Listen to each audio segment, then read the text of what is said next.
Le coronavirus est une menace pour la population et il comporte des risques particulièrement redoutables pour la santé physique des personnes âgées.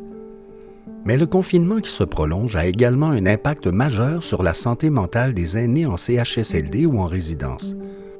Ce sont vous, les intervenants et les proches aidants, qui êtes les mieux placés pour détecter les premiers symptômes d'anxiété et de dépression chez les aînés.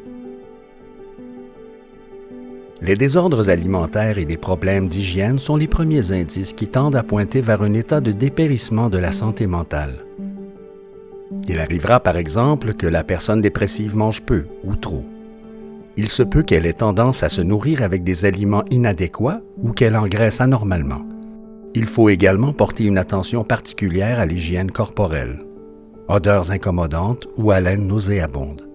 Il se peut aussi qu'un état dépressif entraîne une perte d'intérêt marquée pour les loisirs et les activités physiques ou cérébrales. L'aîné aura tendance à dormir souvent pendant la journée et abandonnera la routine des tâches ménagères. Cela étant dit, voyons plus en détail quels sont les signes et symptômes reliés à l'anxiété et à la dépression. Il se peut que la personne aînée ait des pensées obsessionnelles et envahissantes, qu'elle ait peur. De l'agitation, de la frustration ou de l'impatience peuvent également se manifester. L'anxiété peut aussi provoquer de la tension musculaire, des palpitations, des douleurs à la poitrine, une diminution de l'appétit, la bouche sèche et la nausée. La situation qui perdure risque également de provoquer un état dépressif qui peut s'aggraver si rien n'est fait. Comme nous vous l'avons mentionné, soyez alerte si vous vous rendez compte de désordres alimentaires ou hygiéniques chez l'aîné. Il peut aussi arriver que la personne développe une fixation sur les pensées de mort récurrentes ou que le sommeil soit considérablement perturbé. Si vous remarquez de la confusion, de la tristesse inexplicable, de l'agressivité ou de l'impatience chez l'aîné, il ne faut pas hésiter à sonner l'alarme et accorder une attention spéciale à la personne en détresse. Pour ce faire, il faut d'abord demeurer à l'écoute de la personne concernée. Il ne faut pas hésiter à poser des questions afin d'en savoir plus sur la situation vécue par l'aîné. Échangez vos informations avec les collègues et le personnel afin d'augmenter leur niveau de vigilance. Demandez-leur de rester alerte.